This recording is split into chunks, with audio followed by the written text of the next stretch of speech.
What's going on, friends? Welcome back for another video. If we don't know each other already, my name is Lauren. I am a homeschooling mom, former teacher, and I'm sharing all that I know and have compiled. So we are going to talk about portfolios and record keeping and everything that comes along. I'm going to show you guys what I do and have been doing just in the past year.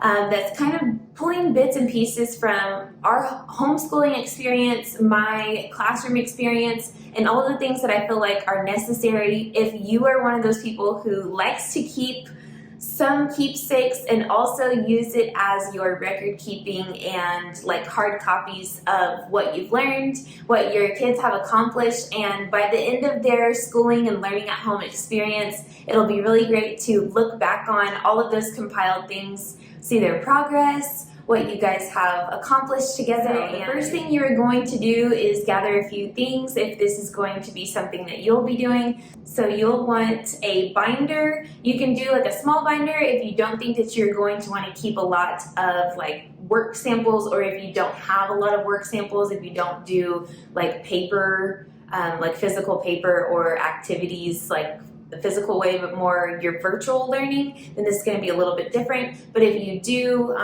keep physical pages, you're going to probably want the thicker binders, so like a 3-inch or something like that. And this will allow you to keep the same one piece of thing to hold on to for a long time, because many years can fit in a 3-ring 3-inch binder. If you want to break it apart and do like elementary and middle and high school, then you can probably get away with just using like a 1 or 1.5-inch binder. It's totally up to you. I'm going to be using a 1-inch 3-ring binder. That's so confusing to me for some reason. A 1-inch 3-ring binder. I'm going to be using some sheet protectors to put some things in. I also use the same binder for our weekly activities and stuff like that. So I also have some dividers in there, and if you would like, you can do a laminator instead of having like the sheet protector if you are going to want to laminate something to make sure that it keeps its durability and doesn't crumble over time.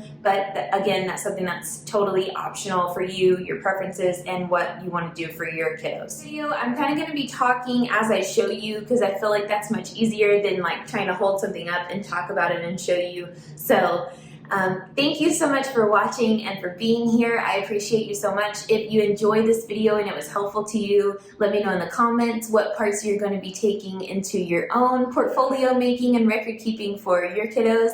And if you have anything else that you're curious about, or something with homeschool that you would love for me to do a video about, definitely let me know. And let's get to it. I wanted this to be as real of a workspace tutorial or example for you guys as possible. So I have you over my shoulder so you can literally see exactly what I'm doing. So this was the folder or the binder that I was telling you guys about, and I have my daily little dividers in here. So I do use this for our everyday or our weekly organization, but I'm also going to be keeping some things in here, and then eventually I'll phase out to a different binder. So the first thing that I'm going to do is go ahead and add this little page in here, and I have created just like a little freebie. If you guys like the pages that I'm using, you can find them on my site, and I'll leave the link down below in the description for you. So I do have like a blank little title page, so I'm just gonna go ahead and put that in here.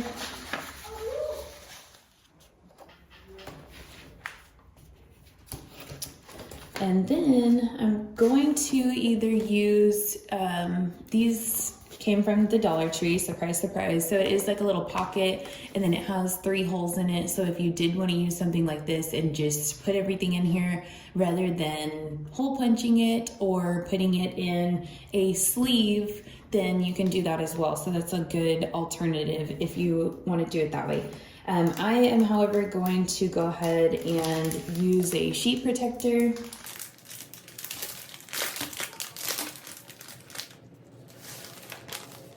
And I'm just gonna go ahead and put my labeled year page in here first. And this will serve as a divider for every year, or however you want to break apart your your time spent with your littles learning at home. Now, like I said, I like to go ahead and record keep for not only my sanity and like to kind of serve as like a checkpoint, but to also just know where we are and keep track of how things are progressing, what we might need to work on, different things like that. So as far as that goes, I'm also going to include behind here the end of year report card. So I added a blank template of this in the freebie as well, so that you can fill this out for your own kids. There's a place for their quarterly grades, for any comments that you want to make about the year or whatever checkpoint, like I said, that you're going through. And I'm just gonna put that in the same sheet protector so that it's right on the back. I can have that quick glance. And then the next thing I'm gonna be doing is adding a spot for work samples. Now for work samples, when I was in the classroom, we would do like beginning, middle, and end of year. You can choose to do this however.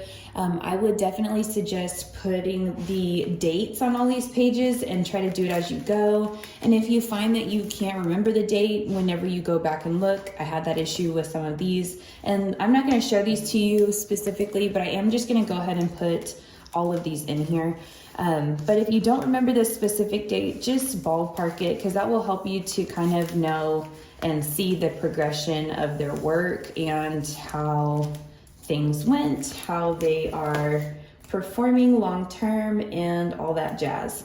The last thing I'm going to put in this little section is an end of year assessment. So since we have just wrapped up what we're going to call as our year, this is going to end up being something that we do like this week, because I feel like now my son is prepared to take this, and this is something that he's going to do independently. He'll read the different letters, lowercase and uppercase, tell me the numbers, read the words, do the subtraction and addition problems, and then read the sentence. And I did include this as well. There's a spot for beginning, middle, and end, so it'll be the same assessment, and then you'll be able to see how they have progressed over the year. So I'm going to go ahead and add in a sheet protector, include this in there, but this is something that he and I will be doing later.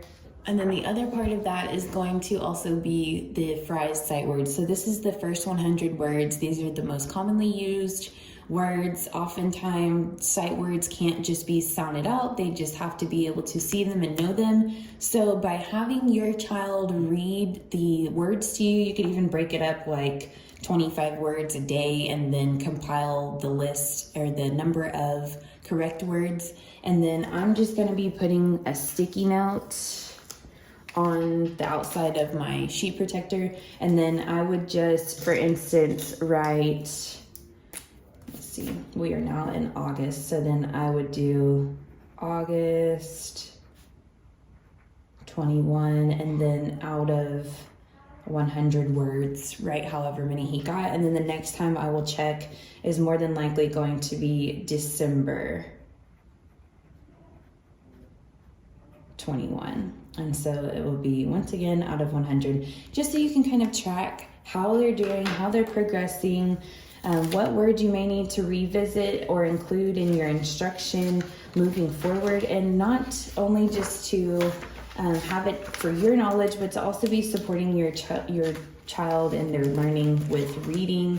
That will especially increase their reading comprehension once they are able to go through those words. And of course, I cannot get this in the sheet protector.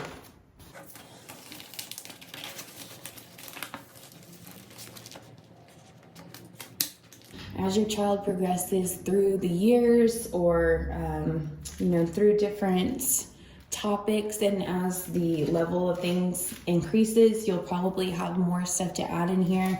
But this is just a short and sweet example of what I put in our portfolio and how I'm going to be keeping track of everything. And then this will just live on the shelf. And since I use this weekly, or will be using this weekly whenever we start back up again, this is going to be something that I'm always looking at and kind of keeping in the back of my mind, so that I'll know as we go along, I can go ahead and just tuck away whatever I want to use for next year's work samples or what I want to keep track of as we move on. And so then the next little thing that I'll add in here will be next year. So it'll be 21 to 22. That'll have a new spot, and then that will serve as the bookmark for the beginning of next year's things. And then I'm more than likely going to leave this as like his elementary binder, and then we'll move on to middle school and high school, and those things will have their own binders with their own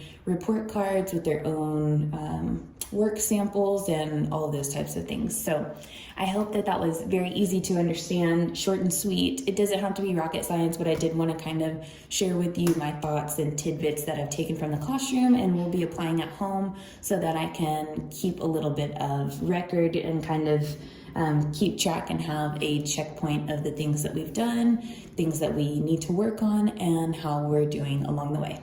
If you are looking for a way to track your learners' reading, I would highly suggest going to readingatoz.com. They have printable books for every level A to Z. So this is a level B book, and I just got these little black binders off of Amazon and the mini sheet protectors, and then printed the books, cut them out, and then in here I have a fiction and a nonfiction story, and they come with the different reading levels on there. They also come with a lesson as well, so if you are needing like a lesson to kind of track their progress and to work with comprehension and different things like that, it's a ready-made lesson. It has all the materials, all the questions, the topics, the focus, and all of that. And then they even have connections in the back, and oftentimes they have comprehension questions too. So like this one is about an aquarium,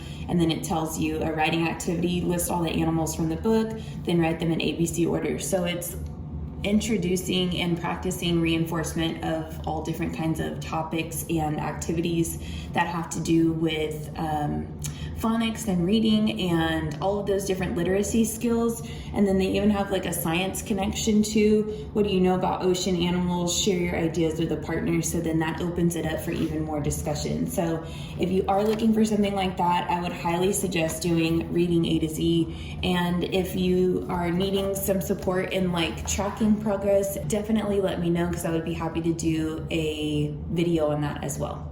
That's going to be all for this video. Thank you again so much for watching. I would love it if you would give this video a thumbs up, and if you haven't already, be sure to subscribe, and I will see you in the next one.